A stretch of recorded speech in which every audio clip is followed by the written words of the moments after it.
Assalamualaikum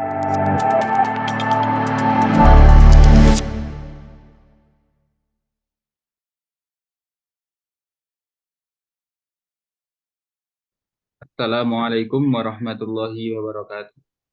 Selamat datang kembali di Netsco Academy Channel. Pada kesempatan kali ini kita akan melanjutkan pembahasan kita mengenai basic firefighting.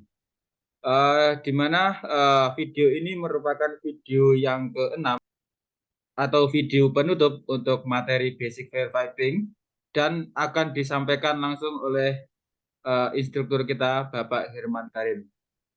Sebelum dimulai, mengingatkan kembali apabila Bapak Ibu baru menemukan video ini dan ingin melihat video-video sebelumnya, Anda bisa mengunjungi channel kami yaitu Netsco Academy Channel dan jangan lupa untuk subscribe agar Anda tidak kehilangan video-video yang kami sajikan.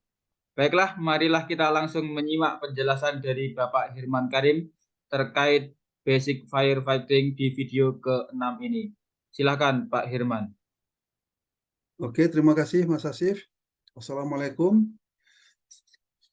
Semoga kita meneruskan dengan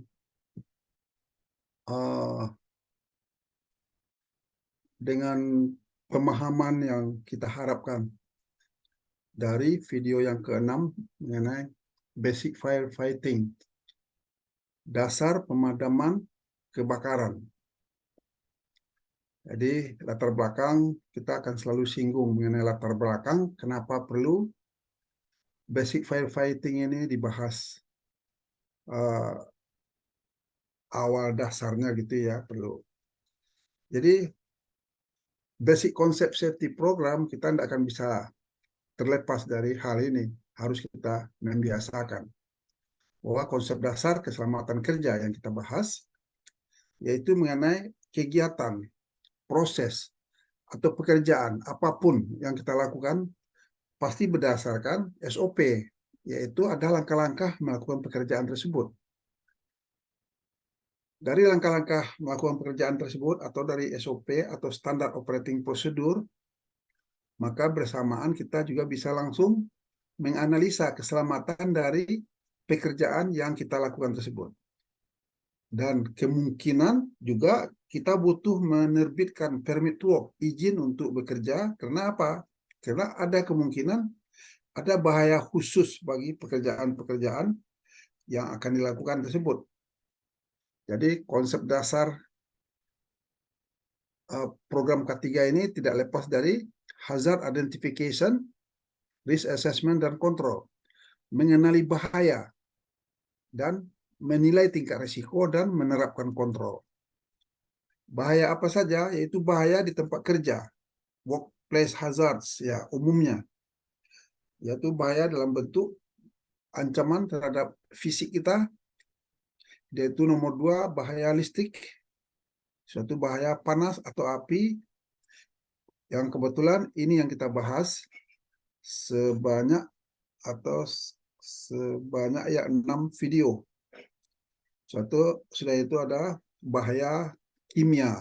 Ya, bahaya kimia juga bisa menimbulkan api, bisa menimbulkan kebakaran.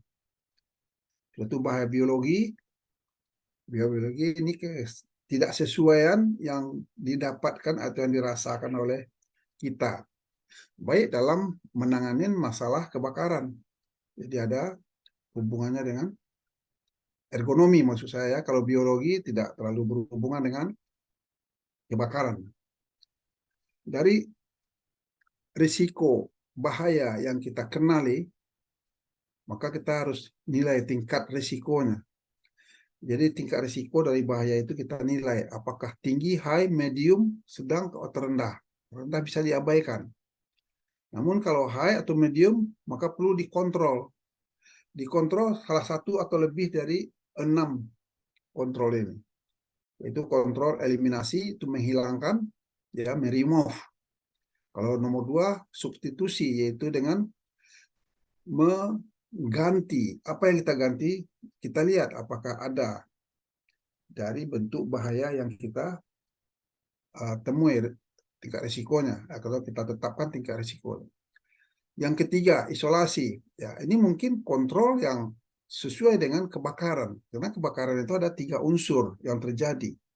Jadi 3 unsur ini kalau dia bersentuhan atau tergabung dia, 3 unsur ini yaitu panas, bahan bakar, ya bahan bakar atau bahan yang mudah terbakar. Setelah itu udara atau oksigen. Kalau kita isolasi dari salah satu unsur ini, kebakaran tidak akan ada, api tidak akan ada. Ya, dalam usaha memadamkan juga kita harus memisahkan salah satu unsur ini. Oke, yang keempat adalah kontrol engineering. Ya, kontrol engineering ada rekayasa di sana atau ada isolasi, ya bisa juga sebagai kontrol. Suatu administratif, ya, administratif misalnya rambu-rambu, peringatan-peringatan terhadap bahaya kebakaran itu sudah berupa kontrol administratif. Kalau PPA yaitu alat atau alat pelindung diri yang dibutuhkan waktu kita memadamkan api. Waktu kita bekerja dengan api, mungkin perlu PPA ya. Di dapur juga ibu-ibu kan perlu PPA dia di dapur ya, dengan sarung tangan asbes. Saya ingat itu ya, istri saya beli sarung tangan asbes itu sudah berupa PPA, yaitu alat pelindung diri terhadap panas api. Nah, dia memakai sarung khususnya untuk di dapur. Oke, itu pemahamannya. Sekarang aturan sebagai fungsi kontrol, ya aturan yaitu undang-undang dan peraturan ketiga. Ini juga berupa kontrol administratif terhadap risiko bahaya yang kita kenali.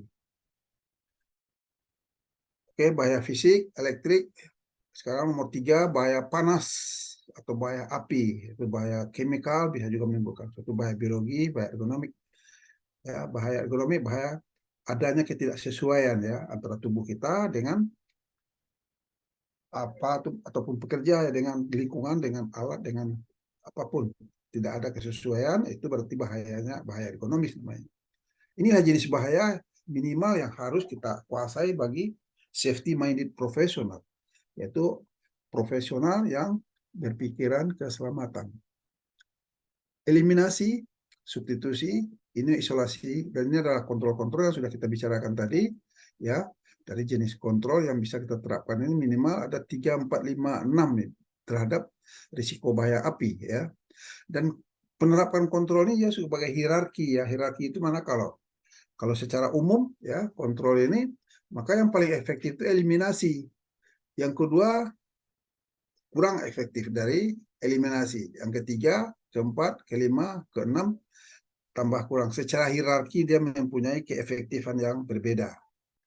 Oke, selanjutnya background kebakaran kita ulang lagi ya, menjelaskan bagi yang belum melihat dari video-video sebelumnya.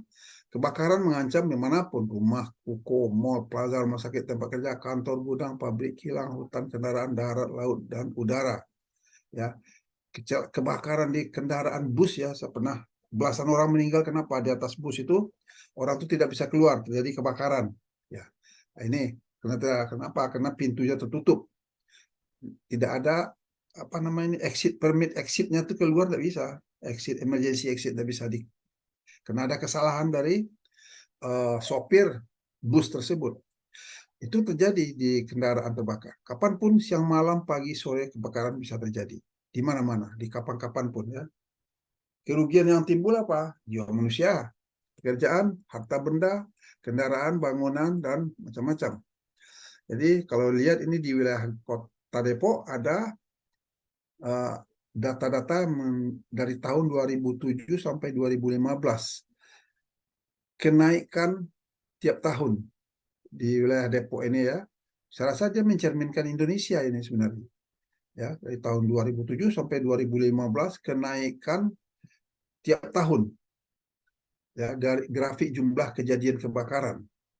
Ini sangat seperti tidak ada yang bisa kita lakukan gitu.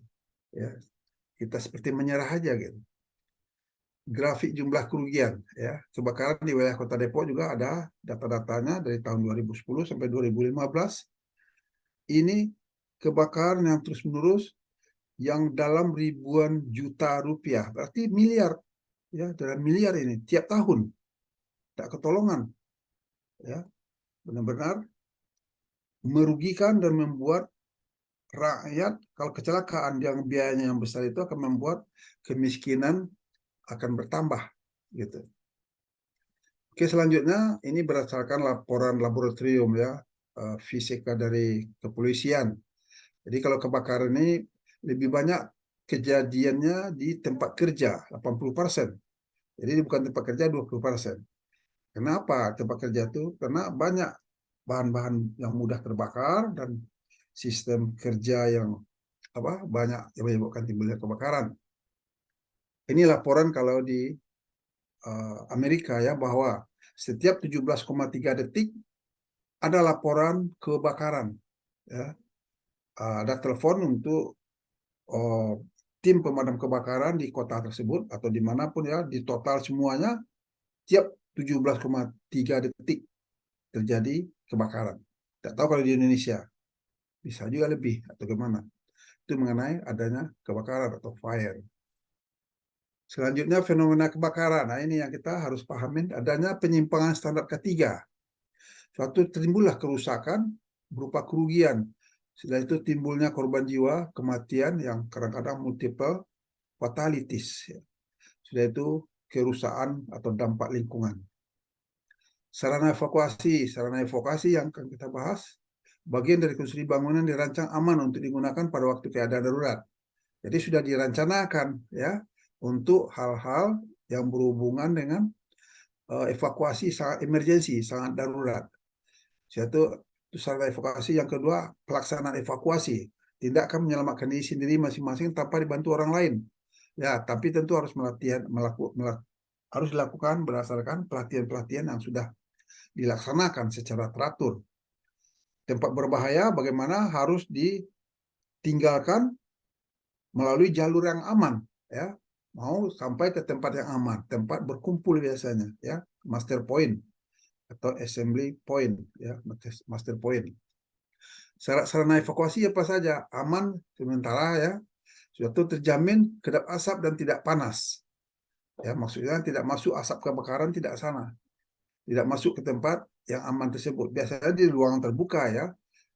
Itu syarat sarana evakuasi. Suatu tidak dikunci ya untuk masuk lewat atau gimana. Suatu tidak terhalang oleh benda apapun. Memiliki lampu darurat. Lampu darurat itu maksudnya listrik mati tapi dia akan nyala terus dia. Bukaan pintu ke arah pelarian ya, bisa. Itu sudah didesain pintu-pintu untuk keadaan darurat itu, pintu keadaan darurat itu dibuka dari dalam bisa, tapi dari luar tidak bisa. Mudah dijangkau, panjang jarak tempuh sependek mungkin. Itu diatur khusus. Ada petunjuk arah yang dapat dilihat dalam kegelapan, dalam keadaan gelap ya. Biasa dipasang di atas pintu, kelihatan tuh exit, emergency exit, warnanya hijau biasanya. Dia illuminated apa namanya itu, dia kelihatan kalau gelap, kelihatan apanya gitu. Oke, selanjutnya keadaan darurat. Keadaan darurat adalah situasi kondisi kejadian tidak normal. Terjadinya tentu tiba-tiba, tidak direncanakan, mengganggu kegiatan organisasi komunitas, ya, kontraproduktif, sangat kontraproduktif. Perlu penanggulangan segera. Tentu tujuannya untuk menekan kerugian sekecil mungkin. Ya, kalau cepat bergeraknya keadaan darurat ini, tanggap darurat itu cepat, ya, kerugian bisa ditekan. Kalau terlambat, mungkin bisa 100 miliar rugi. Tapi karena cepatnya pihak yang terkait dengan emergency plan ini, dengan keadaan darurat ini, yang terancam 100 miliar bisa cuma 1 miliar aja. Atau bisa mungkin kurang dari 1 miliar. Ya, ini maksud dari keadaan darurat yang bisa kita tanggapin secepatnya gitu. Itu gunanya.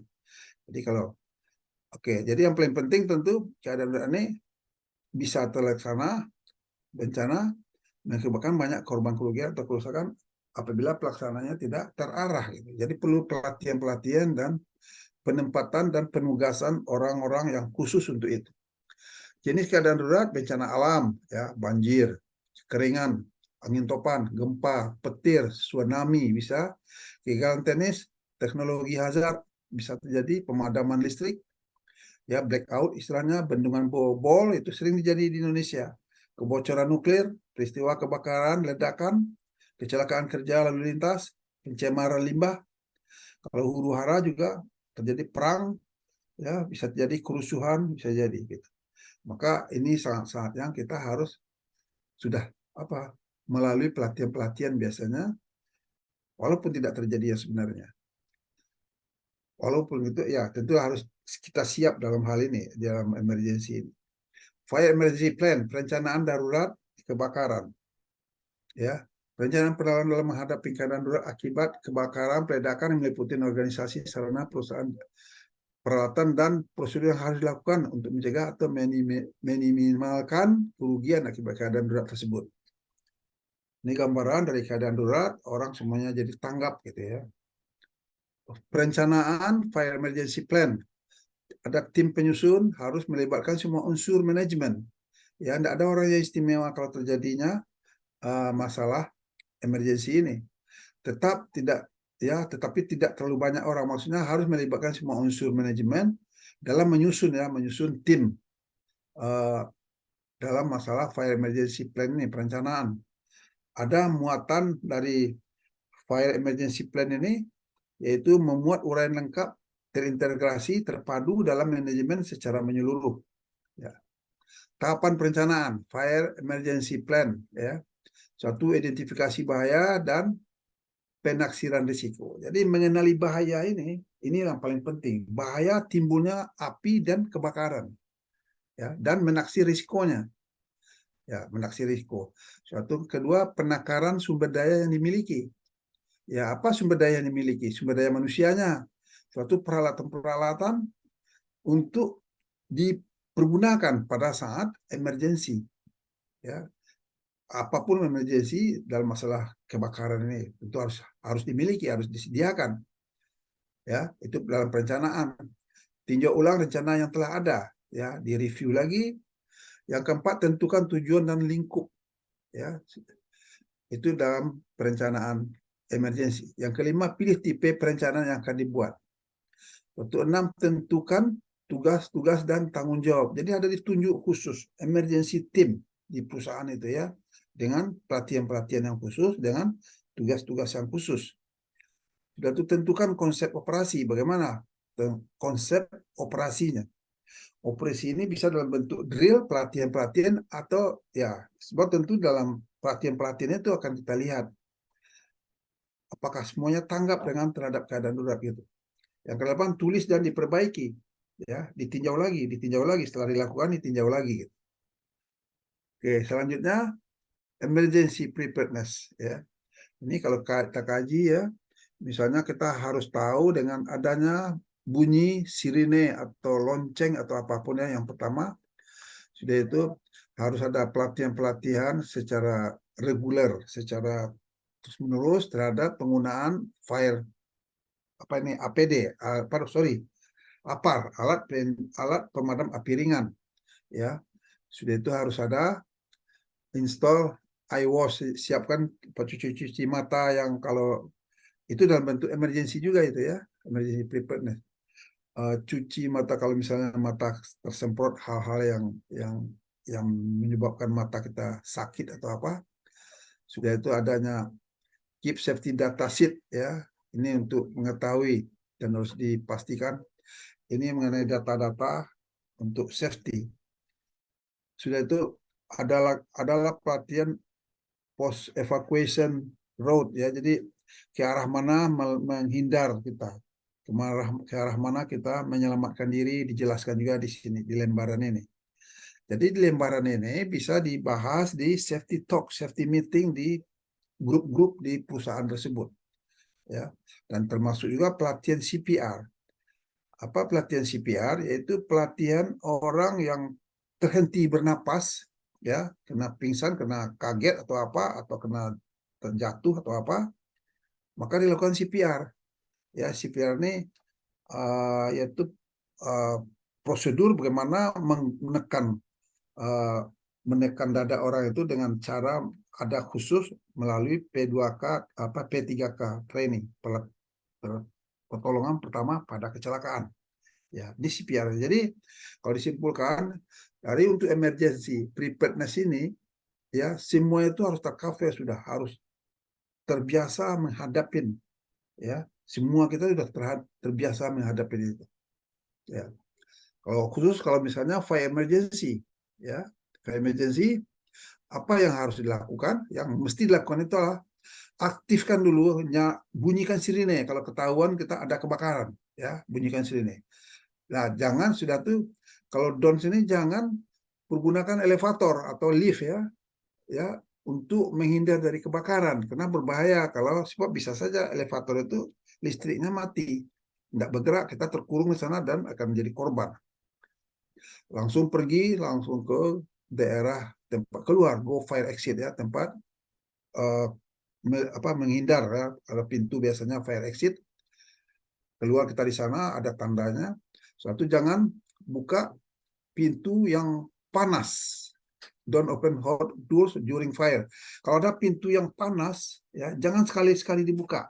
Apa bahayanya? Kita sudah bahas ini di video yang lalu, yaitu akan terjadi fire draft namanya. Fire draft itu apa? Pintu terbuka, maka kita akan diserang oleh api yang di dalam tadi ada kebakaran, di dalam ruangan tadi kebakaran, maka kita akan jadi korban. Karena sifatnya api yang nyala itu akan mengejar oksigen. Kalau kita buka pintu sangat berbahaya. Suatu dimatikan saluran-saluran listrik, kabel-kabel listrik, knob-knob listrik semua. Suatu jangan sembunyi dia di tempat-tempat, kalau terjadi kebakaran jangan sembunyi di tempat-tempat yang enggak, itu bukan caranya, maksudnya di sini, ya. Jangan sembunyi kita. Menggunakan fire extinguisher kalau tahu melakukannya, cara melakukan. Jadi pelatihan ini sangat penting, ya. Do not get your belonging. Jangan kembali kita untuk ada yang tertinggal langsung kita kembali lagi masuk gedung yang terbakar. Nah, ini sangat membahayakan, ya. Biarlah dulu berkorban itu kan. Satu, berkumpul di assembly point ini sama dengan master point, tempat berkumpul yang sudah ada panduannya, lambangnya. Dan jangan melompat melalui pintu juga, ya, sebab karena ketakutan. Jadi ingat bahwa dalam emergency itu ada prosedur-prosedur yang seperti kita bahas ini untuk diikutin gitu. Identifikasi bahan dan penaksiran risiko, risk assessment, pikiran potensi terjadi kebakaran di tiap unit kerja, zona. Jadi diperkirakan, ya, potensi terjadinya kebakaran di tiap unit kerja atau di zona-zona tertentu. Suatu perkirakan jenis bahaya dan besarnya kebakaran. Ya. Suatu perkirakan tingkat paparan jumlah dan karakteristik penghuni, nilai aset serta dampak terhadap lingkungan. Ya, jadi bisa dikaji dengan melihat untuk mengetahui tingkat risiko, ya. Jadi risk assessment-nya adalah untuk menilai tingkat risiko dari kebakaran. Kita mengerti betul, bisa melihat dengan sesungguhnya. Suatu sumber daya harus kita lihat, sumber dayanya apa? Sumber daya manusia. Dengan mengetahui tingkat risiko bahaya, ya, tingkat risiko bahaya dari kebakaran tadi, apakah sumber daya yang dimiliki cukup memadai untuk penanggulangannya gitu, ya. Kemungkinan perlu, mungkin kalau besar perusahaannya harus mungkin punya fire truck, ya, truk kebakaran itu. Kalau perlu ada 2. Di tempat saya terakhir bekerja dulu ada 2 fire truck kita, kan, karena di perusahaan pabrik semen yang besar, ya. Sudah itu ada pelatihan-pelatihan terus, orangnya apakah sudah dilatih cukup memadai untuk menanggulanginya. Pelatihan-pelatihan ini sangat intensif, sangat sangat serius di sumber daya, ya. Di sumber daya yang lain itu apa? Sumber daya fasilitas, ya, fasilitas peralatan, suatu pasokan, ya, suatu SDM, sumber daya manusianya yang berpengalaman, ahli dan terlatih. Ya, harus ada pelatihan-pelatihan yang secara terus-menerus dibuat program-program pelatihannya.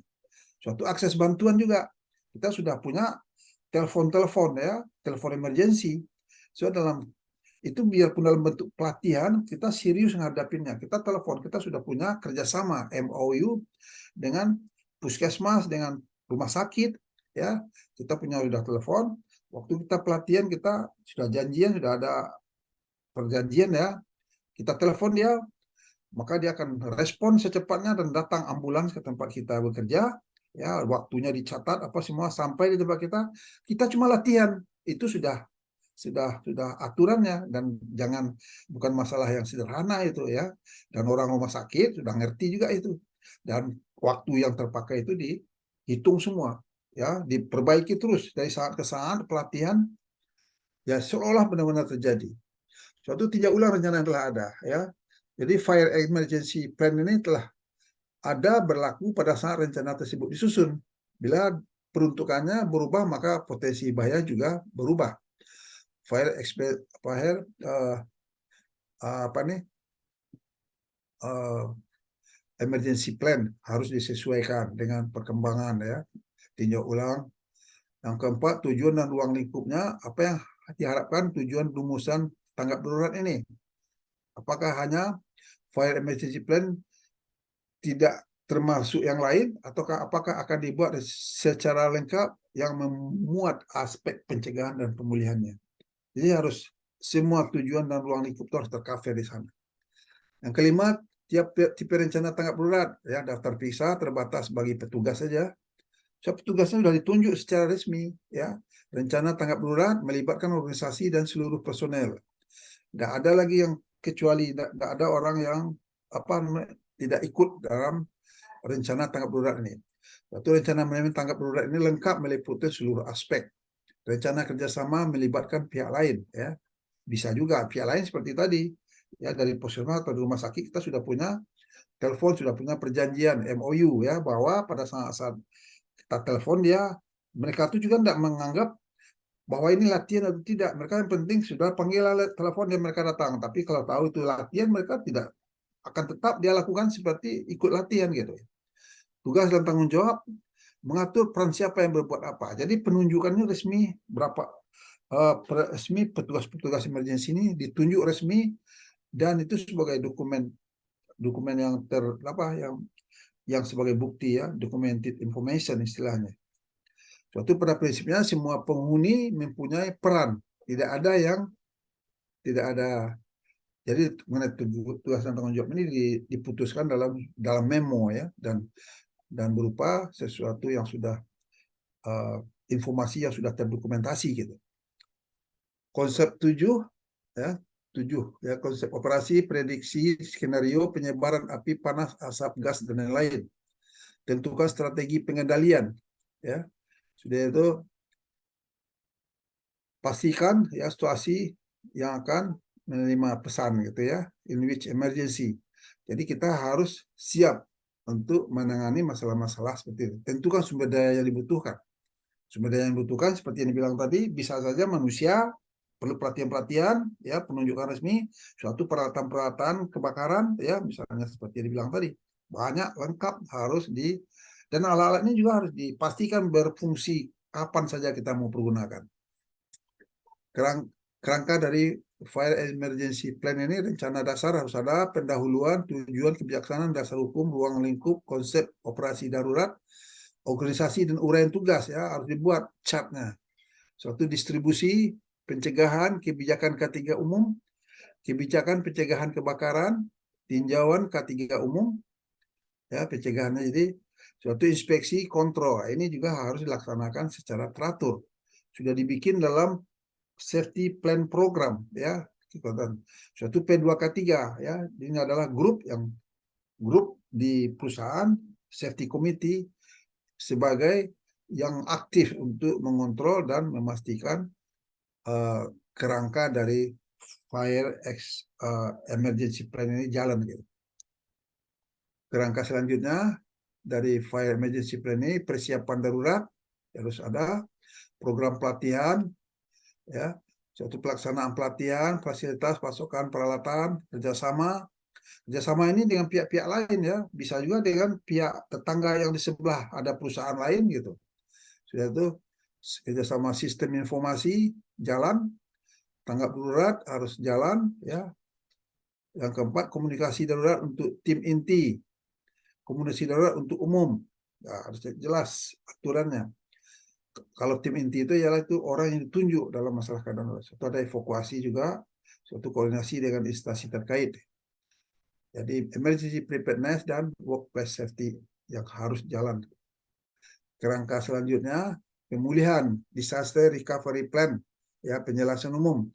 Jadi ada komunikasi infrastruktur harus ada komunikasi, ya suatu tim pemulihan, ya recovery yang kita bahas ini. Suatu investigasi menganalisa kenapa terjadi kecelakaan tersebut, kebakaran tersebut, itu suatu dianalisa ya.